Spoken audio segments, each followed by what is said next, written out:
Hey guys, welcome back. Okay, so I've promised this particular topic for a long time now, and we finally get to treat this lecture. Unprotected highs and lows, protected highs and lows. This particular topic might be very complicated. So if you don't understand, I'll advise you watch the video a couple of times because there's some important information you might miss watching the video the first time. And you should not watch this video like you're just watching some movies. Okay, watch it like you want to learn something from it. So your notes and your chart should be close to you. Okay, so let's go deep into the topic. There are multiple highs and lows left by price oftentimes, and all these highs and lows are liquidities.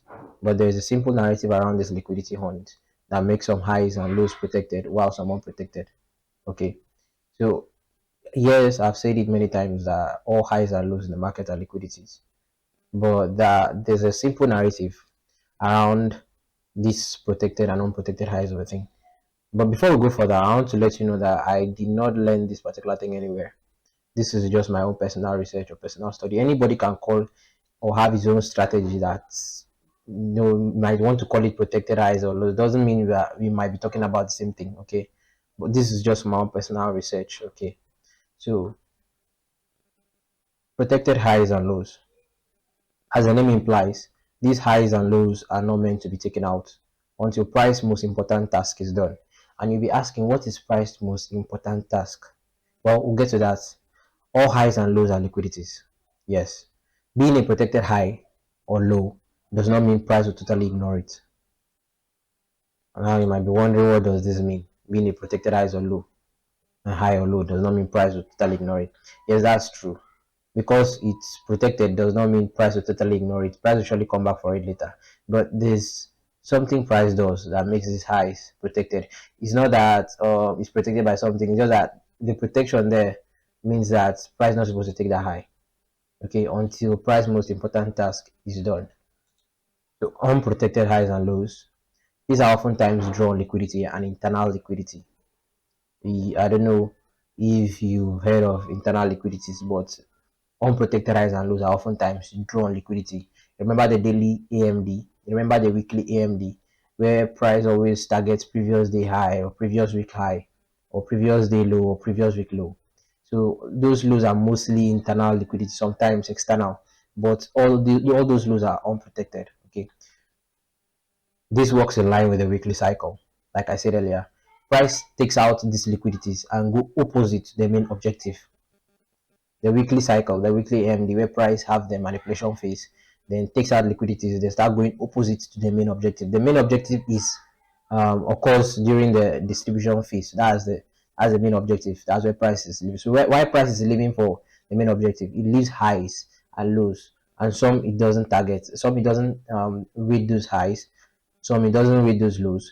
That's why I dub them the protected and unprotected highs and lows, right? So external and internal liquidity. The external liquidities are sometimes they protected.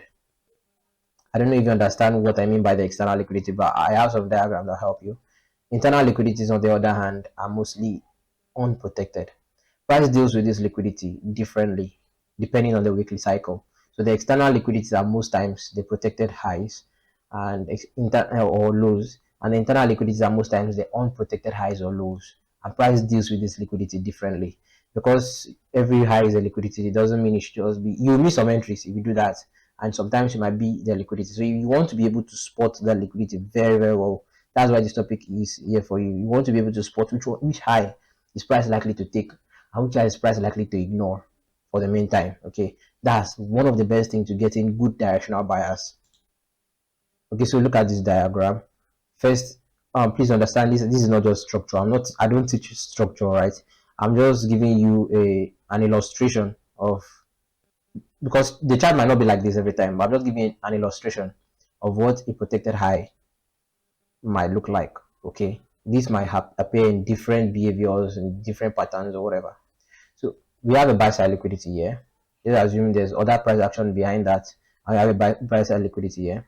we have this minor high, and that's the internal liquidity. You might be asking, you might be wondering what's an internal liquidity. This mini high here is the internal liquidity, and you can see it's making this high relatively equal. It's not a trend line liquidity, it's making that high relatively equal. Breaks downward and price comes for what? Price comes for the buy side liquidity, which means this high was unprotected. But as price comes for this buy side liquidity, consolidates. Remember what I said in insight on liquidity. If you've not watched that video, you should go back and watch it now. Insight on liquidities. How do you know if price is ready to reverse, if it takes out the liquidity, or if it's likely to continue? Watch that video. That video best explains everything. So price consolidates inside after taking the buy side liquidity, then breaks this low.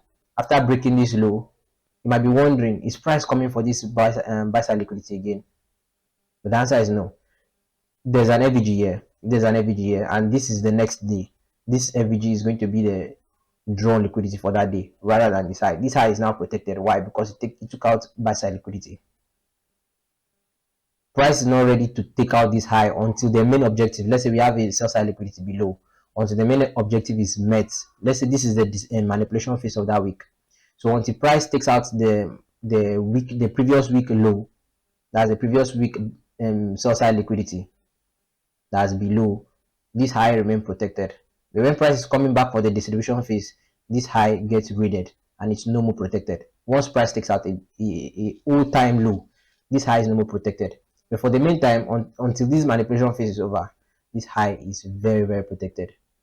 Let's look at another illustration. Okay, so this might be a little bit complicated. That's why I say you need to watch this video more than once to better understand what I'm trying to talk about here, right? This is not structure. This is illustration. So we have this FVG here above all of this price action, right? So that FVG is perfectly there. Price left that FVG untouched, unfilled. We have this high where price breaks this low. Then we have another high where price breaks the second low. We have fair value gap here. This high is the internal liquidity. I just use the context. You know what external means, you know what internal means. This high is external liquidity. This high is internal liquidity. You can see that. I think that that name explains itself better. And we have this FVG here. Then price comes back, right? Trading into this FVG. So people will be like, okay, yes, this is my drawn liquidity, ignoring this particular FVG here. Then price leaves another internal liquidity, breaking this low. This might sound really complicated. That's why I say you need to watch this video again. Okay, we have unprotected high and unprotected high. Now you might be asking, but price perfectly reached for this fair value gap. Why is this other high unprotected? Well, this high is very much unprotected because we have a draw on liquidity above of it. So there's a high probability price will come for the next day. Let's say there's a high impact news or the equities open. That will push price. The algorithm will push price to violate all these highs to reach for this fair value gap. This high is not protected. I see most people using these structures, most people using this particular thing as their market structure stuff, this break of structure, this break of structure, then two break of structure. They expect price to be trading into using this as inducement, then they expect price to be trading into this supply again. This will likely get taken out. This is just simple narrative. If you understand this not structure, just understand this narrative. There's a fair value gap on top, which makes all of this price action here, all of this price action here, liquidities. All of these are unprotected high, unprotected high. Even though price respects this FVG, not going for this FVG at the first time, price will surely go for it the next time, right? Okay, so now let's look at another simple illustration. So we have this external liquidity or protected high reaching out for a fair value gap. That means it has traded into a drawn liquidity. This could be the present day price action, the current day price action, and that fair value gap could be the previous day drawn liquidity, right? That's the previous day FVG. Then price trades into that FVG. That high becomes protected. And it doesn't matter, I'm using only highs, for example, it's the same thing for the lows, right? You just need to understand the narrative. Once price trades into that FVG, that high becomes protected. Then price breaks, leaves this other high. This high is now an internal liquidity and unprotected. Yeah, I know why I say this high is unprotected, because if price is coming for the next price opens for the next day, it's surely taking out this high. Even if there's no FVG here, even if all of these zones are efficient or inefficient, price will surely come for this high, because this high is not reaching for anything, it's not tapping into anything. But there are some times where price leaves fair value gap here, and you can see this is just a simple entry model, let's say on the higher time frame, and price leaves a fair value gap here, but still come to take that high out, because that is an internal liquidity, and internal liquidities are most times unprotected. Let's look at some charts. I don't like using most of these diagrams. Okay, look at this chart. Pay attention to the price action you see on this chart. All right. So this high might be a buy point for most traders. You can see how price perfectly respected the high, trading into it, then pushing upward. Yes, this might give you a very good profit. Let's say 2 is to reward ratio, depending on how your loss is or your risk, or 3 to reward ratio, 4 to reward ratio. Price gives you perfect trade there. Then you, in your mind, you become the best trader. Okay, so this is an inducement. Even though it went as high as this, it's an inducement. Sometimes it doesn't go that far. Why? Because you are buying above. This is just everything. You need to put all these puzzles together. Remember the video I made about don't trade on a new day without checking for these things. It's just these simple things. You need to put all these puzzles together to get your strategy, get your model, right?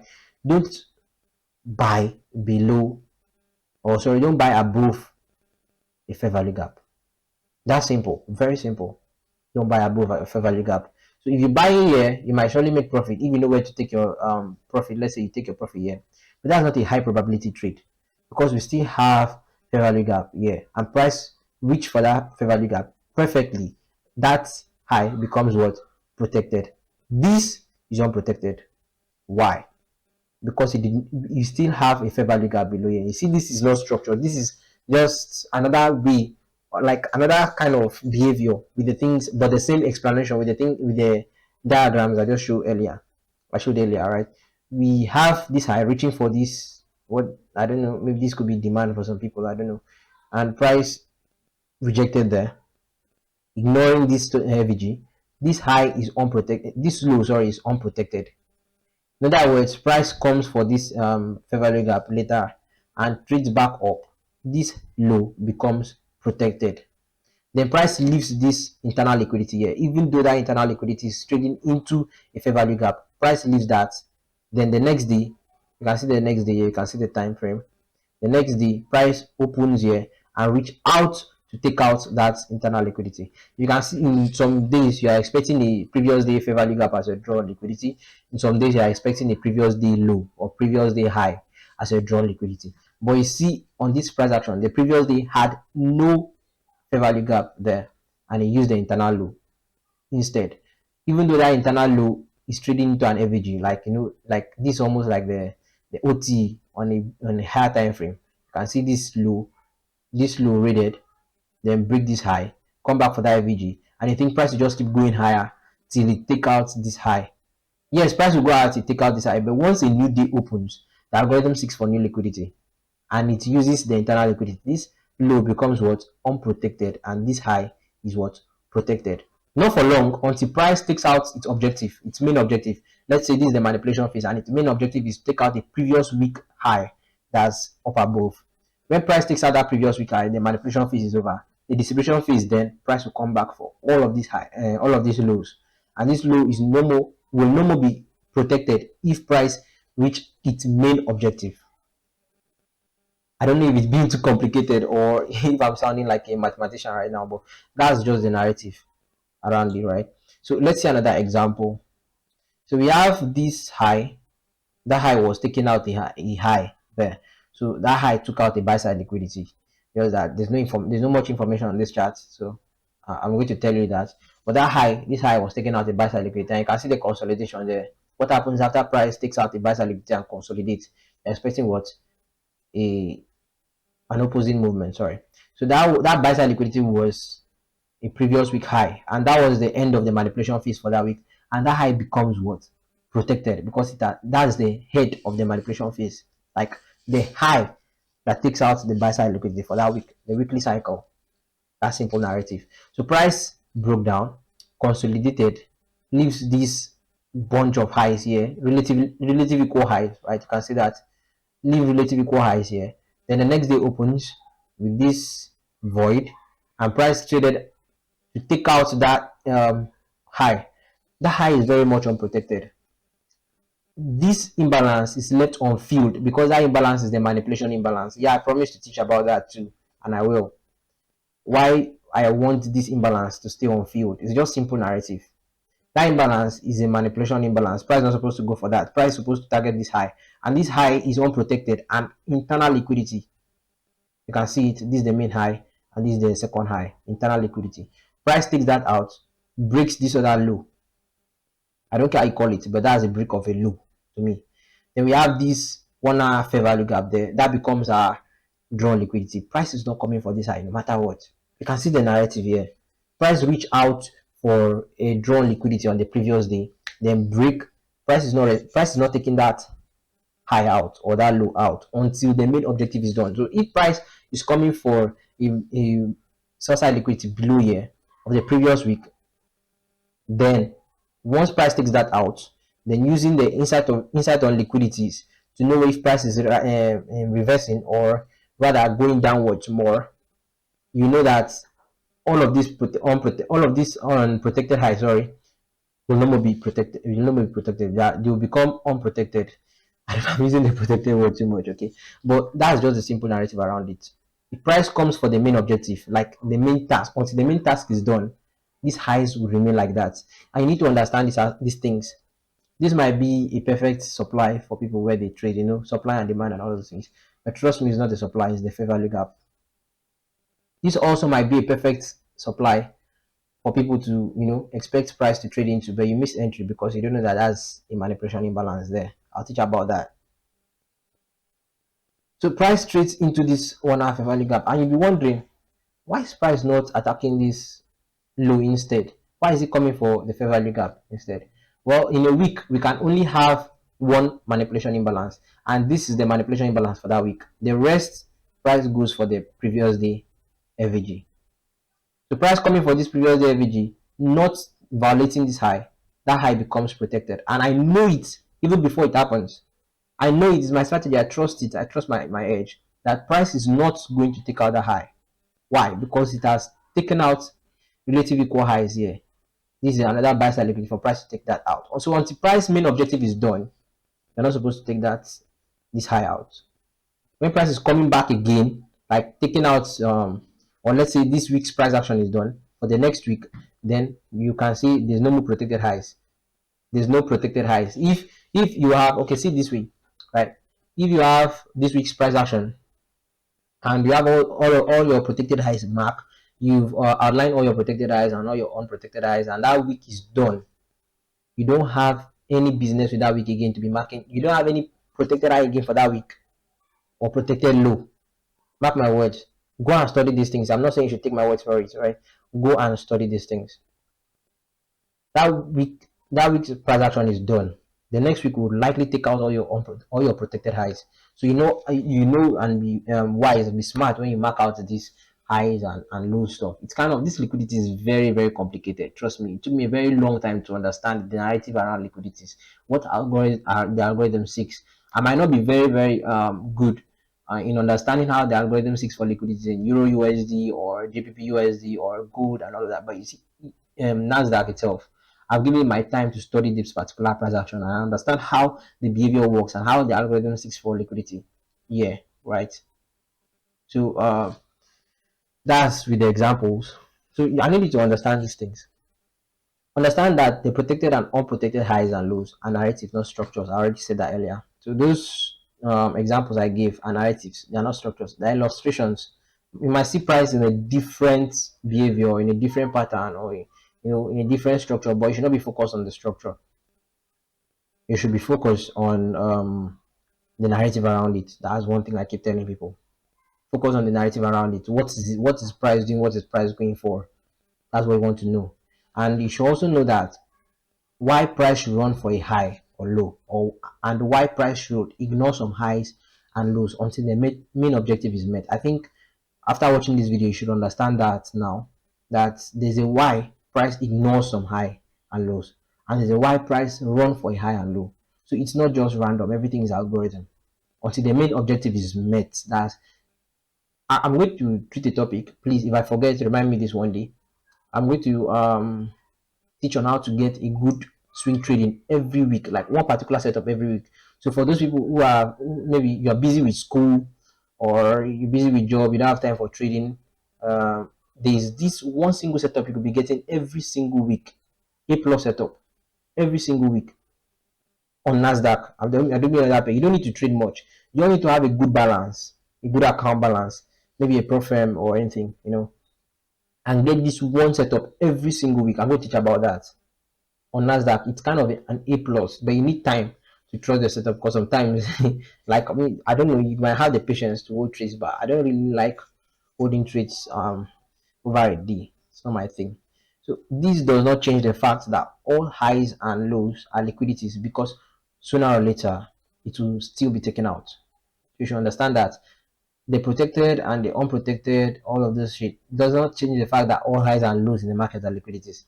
Because sooner or later it will still be taken out. It's not going to be protected forever, okay? Until that weekly objective is met, that's high remains protected. Once that week is done, we have the next weekly cycle. Those highs or those protected becomes violated, right? So this narrative should correlate with the weekly AMD. I keep saying this.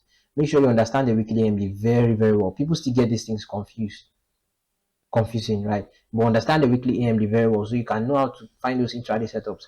After the manipulation phase, price starts going to the opposite and all protected highs or lows becomes unprotected. I think I've already mentioned this. After the manipulation phase, you have your protected highs in the manipulation phase, right? After that manipulation phase, price starts going to the opposite. That's the main objective of the manipulation phase is done. And all protected highs or lows becomes unprotected. And if the after the distribution phase, we are opening for what? The accumulation and the manipulation for the next month. So for the next week. So when that next week opens, all your protected highs of the previous week is going to be taken out. They are no more protected. You just need to find the weekly cycle of that particular week, right? Okay, so it's a pretty short lecture, and I hope you understood what are everything I said. If you don't understand, please try to watch the video again. Not just watch the video, try to learn something from it. You're hearing something for the very first time, jot it down on your journal. That's how you learn, okay? It has helped me a lot. So if you find this video insightful, don't forget to click the subscribe button and like the video and share. Thank you, and until next time, be safe.